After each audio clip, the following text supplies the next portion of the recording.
السلام علیکم ورحمۃ اللہ وبرکاتہ۔ میرے پیارے اور عزیز دوستو، آج کا ویڈیو جو میں آپ کے سامنے پیش کر رہا ہوں، میری آپ سے گزارش رہے گی کہ اگر آپ حضرات کے سینے میں ذرہ برابر بھی اسلام کی محبت ہے، درد ہے، اگر تڑپ ہے، تو آپ اس ویڈیو کو آگے ضرور شیئر کریں گے۔ دیکھیے، میں آپ سے بارہا کہہ چکا ہوں، میں پھر آپ سے کہہ رہا ہوں کہ میرے حسب استطاعت جتنی اللہ نے مجھے صلاحیت دی ہے، توفیق دی ہے، اور جتنا مجھے علم دیا ہے، میں اپنے علم کے حساب سے جہاں تک ہو رہا ہے میں جو ہے ڈیفینڈ کر رہا ہوں، اور الحمدللہ میں کرتا رہوں گا۔ دیکھیے، معاملہ ہے زیو نیوز چینل کا۔ زی نیوز پر ہوتا کیا ہے کہ ایک آدمی کو آپ دیکھتے ہوں گے، جانتے ہوں گے، وہ ہے انکر آریہ۔ یہ ایک ایسا شیطان ہے جس نے ستیہ سناتن ایک چینل بنایا، اور یہ شیطان لگاتار بہت دنوں سے جو ہے لگاتار اسلام کے خلاف بکواس کرتا ہے۔ اس کو آتا جاتا تو کچھ ہے نہیں، لیکن یہ قرآن پاک کی آیتوں کا غلط سلط مطلب لوگوں کے سامنے پیش کرتا رہتا ہے۔ اس سے پہلے لوگ بھی ایسا کرتے رہے، اور یہ جو ہے یہ بھی ایسا کر رہے ہیں، اور آئندہ بھی ایسا کرتے رہیں گے، اس لیے کہ اللہ رب العزت نے پہلے قرآن پاک میں کہا کہ جو مشرکین ہیں اور کافرین ہیں، یہ لوگ چاہتے ہیں یریدون لیطفئوا نور اللہ بافواہہم واللہ متم نورہ ولو کرہ الکافرون، اور دوسری جگہ اللہ نے ارشاد فرمایا ولو کرہ المشرکون، یعنی یہ لوگ چاہتے ہیں کہ اللہ کے دین کو اپنی پھونکوں سے بجھا دیں، لیکن یہ لوگ کبھی بھی اللہ کے دین کو نہیں بجھا سکتے۔ اللہ فرماتے ہیں واللہ متم نورہ، اللہ اپنے نور کو مکمل کرے گا، مطلب یہ کہ اپنے دین کو پوری دنیا کے چپے چپے میں پھیلائے گا، اگرچہ کافروں کو برا لگے، اور دوسری جگہ یہ ہے کہ اگرچہ مشرکوں کو برا لگے۔ اب میں آپ کو بتانے والا یہ ہوں کہ دیکھیے، لائیو ڈیبیٹ تقریباً 4-5 مہینے پہلے کا یہ ویڈیو ہے، اور زیو نیوز پر ایک آدمی ہے امن چوپڑا، یہ ڈیبیٹ کرا رہا تھا۔ اس میں کئی سارے لوگ تھے، جس میں انکر آریہ بھی تھا، اور کوئی مولانا تھے، کوئی لڑکی تھی، شاہنواز حسین بھی تھا جو کہ بی جے پی کا پروکتا ہے۔ معاملہ یہ ہوا کہ وہاں پر جو ہے بات چلی تھی فتووں کی آڑ میں انکر آریہ کو بولنے کا موقع دیا گیا، تو اس شیطان کے بچے نے کیا کیا کہا وہ آپ خود سنیں۔ میں آپ سے کہنا چاہتا ہوں، اور میری گزارش ہے ہمارے علماء سے جو سو رہے ہیں، جن کو یہ لگتا ہے کہ وہابیوں کا رد کرنا ضروری ہے، جن کو لگتا ہے کہ شیعوں کا رد کرنا ضروری ہے، جن کو لگتا ہے کہ اہل حدیث کا رد کرنا ضروری ہے، لیکن ان کو یہ نہیں لگتا کہ یہ لوگ جو قرآن پاک کے خلاف لگاتار بکواس کر رہے ہیں، ان کا رد کرنا ان کے لیے ضروری نہیں ہے۔ میں پوچھنا چاہتا ہوں کہ آخر حضور صدر اللہ فاضل فخر اللہ ماسل مولانا نعیم الدین مرادآبادی علیہ الرحمہ نے تقریباً 16-17 سال کی عمر میں ایک پنڈت کو مناظرہ ہرایا تھا، تو کیا ان کو نہیں پتا تھا کہ ان سے مناظرہ کرنا ضروری نہیں ہے؟ پھر میں کیوں مناظرہ کروں؟ لیکن پھر بھی حضرت نے ڈیبیٹ کیا۔ میرے بھائی، جیسے شیعوں کا رد کرنا، دیوبندیوں کا رد کرنا، وہابیوں کا رد کرنا، غیر مقلدوں کا رد کرنا، اور قادیانیوں کا رد کرنا ضروری ہے، ایسے ہی ان لوگوں کا رد کرنا ضروری ہے جو قرآن پاک کے خلاف لگاتار بکواس کرتے رہتے ہیں، ان کا رد کرنا ہمارے لیے بہت زیادہ ضروری ہے۔ اب میں آپ کو دکھا رہا ہوں کہ دیکھیے اس لڑکے نے کیا کیا کہا، اور وہ بھی اب تک تو یہ اپنے چینل کے ذریعے سے بولتا تھا، لیکن آج یہ نیشنل ٹی وی پر بیٹھ کر بول رہا۔ سوچئے کہاں کہاں تک یہ بات جائے گی، اور ہمارے نوجوان بچوں کے ذہن میں کیسا اثر جائے گا، اس کو ذرا سوچیں۔ اب انشاءاللہ میں جواب دوں گا، لیکن آپ یہ ویڈیو ضرور دیکھیے گا۔ امت کو آپ کو سمجھنا ہوگا کہ آپ دھرتی کے کسی بھی کونے میں کیوں نہ رہتے ہوں، لیکن آپ کے ساتھ میں کانسیپٹ ہمیشہ ساتھ رہتا ہے، وہ ہوتا ہے امت کا، کہ آپ کہیں بھی ہوں، آپ مسلمان ہیں، آپ چاہے کسی بھی استھتی میں ہوں، آپ کو اپنی جو حدیث ہے، جو قرآن ہے، اور جو آپ کا شریعہ ہے، اس کو ہمیشہ فالو کرنا ہے۔ تعداد میں آپ کم ہوں گے۔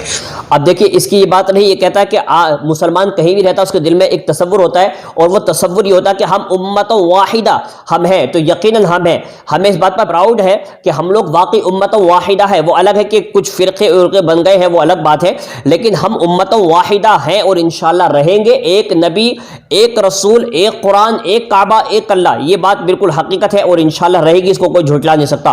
لیکن آگے چل کر اس نے جو غلط بیانی کا کام کیا وہ آپ سنیں۔ دیکھیے کس طریقے سے پورے بھارت کو جو ہے یہ غلط پیغام دے رہا، وہ اس کو آپ سنیں۔ تو آپ آرام سے بیٹھے رہیں گے، وہاں پہ آپ رام رام جی بھی کریں گے، تعداد بڑھتی چلی جائے گی، تو ویسے ویسے ان کی استھتیاں بدلتی چلی جائیں گی۔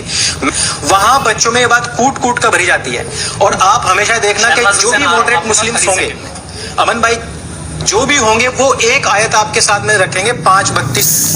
دیکھیں اس شیطان آدمی نے کیا کہا کہ جہاں یہ کم ہوں گے وہاں پر یہ رام رام بھی کریں گے۔ نعوذ باللہ، مسلمان کچھ بھی کر سکتا ہے، لیکن ایسا کبھی نہیں کرے گا کسی کے ڈر سے، کسی کے دباؤ سے آ کر کے وہ جو ایسی باتیں کرنے لگا، ایسا کبھی ہو نہیں سکتا۔ یہ غلط بیانی کا کام کر رہا ہے۔ ایک بات اور اس کا جواب میں یہ بھی دے دوں آپ کو، یہ کہہ رہا کہ جہاں پر یہ زیادہ بڑھ جائیں گے پھر یہ آپ کے ساتھ ظلم اتیاچار کریں گے، لیکن ایسا کچھ بھی نہیں ہے۔ اگر ایسا ہی ہوتا تو سعودی عرب لاکھوں ہندوؤں کو اپنے گھر بلا کر کے جو ہے وہ 70,000 80,000 روپے درما نہیں دے رہا ہوتا. اگر ایسا ہی ہوتا تو قطر میں، بحرین میں، دبئی میں جو یہ لوگ جا کر کے وہاں پر کما رہے ہیں اور وہاں سے 70-80,000 بلکہ 90,000 1 لاکھ 1.5 لاکھ روپے کما رہے ہیں، ایسا کبھی نہیں ہوتا. کیا ان کو قرآن پاک کا ترجمہ نہیں معلوم؟ کیا ان کو قرآن پاک کی آیتیں نہیں معلوم کہ ان کافروں مشرکوں کو قتل کرو؟ لیکن وہ لوگ ان کو کھلاتے بھی ہیں، پلاتے بھی ہیں، روم بھی دیتے ہیں، پھر اوپر سے 1-1.5 لاکھ روپے درما بھی دیتے ہیں. میں پوچھنا چاہتا ہوں کہ آخر ان کو یہ قرآن پاک کا تصور نہیں معلوم؟ یقیناً پتہ ہے، مگر وہ جانتے ہیں کہ جو حکم تھا یہ ان کافروں کو مشرکوں کے لیے تھا جن لوگوں نے میرے آقا کو دھوکہ دیا. آگے دیکھیے. جو بھی ہوں گے وہ ایک آیت آپ کے ساتھ میں رکھیں گے 5:32. وہ کہیں گے کہ ایک انسان کی ہتیا برابر ساری انسانیت کی ہتیا. لیکن وہ کبھی بھی آپ کو 5:31 اور 5:33 نہیں سنائیں گے. وہ کبھی نہیں آپ کو بتائیں گے کہ کہاں پر لکھا ہوا ہے کہ جو اسلام کے خلاف جائے گا اس کو سولی ٹانگ دیا جائے، اس کے وپریت دشاؤں میں ہاتھ پیر کاٹ دیے جائیں، اس کو دیش نکالا دے دیا جائے. یہ ساری چیزیں ہیں جن کو بہت روڈلی پڑھایا جاتا ہے وہاں پہ.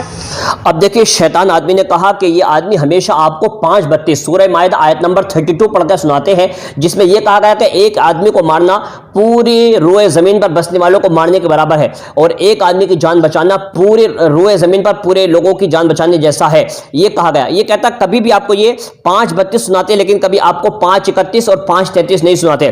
میں اس شیطان کو کہتا ہوں میں پڑھ کے سناتا ہوں، 5:31 بھی پڑھ کے سناتا ہوں اور 5:32 بھی پڑھ کے سناتا ہوں.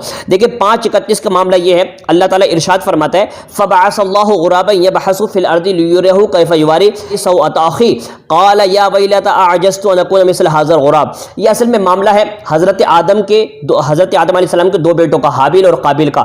مطلب قابیل نے حابیل کو قتل کر دیا تو اس کو دفن کرنے کے لیے کوئی معاملہ نہیں مل رہا تھا. بعد میں کوا آیا، اس نے زمین کھود کر بتایا تو اس نے دفن کر دیا. یہ معاملہ، اس میں تو ایسی کوئی بات ہے ہی نہیں جو شیطان بتانا چاہتا ہے. یہ پوری امت کو گمراہ کرنا چاہتا ہے. اب دیکھیے بات آتی ہے آیت نمبر 33 کی.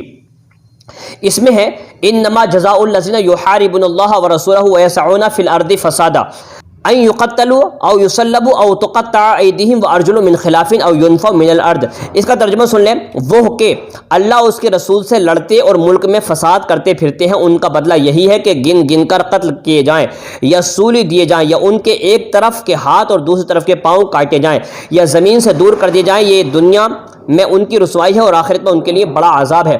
اب یہ شیطان آپ کو بتانا چاہتا ہے کہ جو بھی مطلب یہ کہ اسلام کے خلاف جائے گا ایسا کرے گا. حالانکہ اس آیت میں اسلام کے خلاف جانے کا مقصد ہی نہیں ہے. اس میں کیا کہا گیا؟ اس میں کہا گیا جو بھی اللہ اس کے رسول سے لڑتے ہیں. میں آپ کو بتاؤں، دیکھیں جنگ بدر ہوئی، کافر اور مشرکین خود لڑنے کے لیے میرے آقا کے پاس آئے. جنگ احد ہوئی، کافر مشرکین خود میرے آقا پاس لڑنے کے لیے آئے. یہاں تک کہ جنگ حنین ہوئی تب بھی مشرکین اور کفار خود آئے.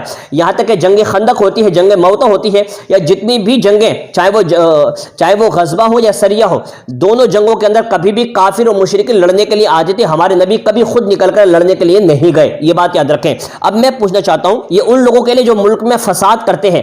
ہمارے ملک میں اگر کوئی فساد کرے گا تو اس کی سزا کیا ہوتی ہے؟ اس کو سولی بھی دی جاتی ہے اور اس کو جیل میں ڈالا جاتی ہے، سزا اس کو دی جاتی ہے. اور ہر جگہ یہی ہوتا ہے کہ جو ملک میں فساد کرے گا، اور یہی کہا گیا قرآن پاک کے اندر کہ جو اللہ اس کے رسول سے لڑنے آتے ہیں، لڑتے ہیں اور زمین میں فساد کرتے ہیں تو ان کی سزا یہ ہے. تو اس میں تو کوئی غلطی نہیں ہے.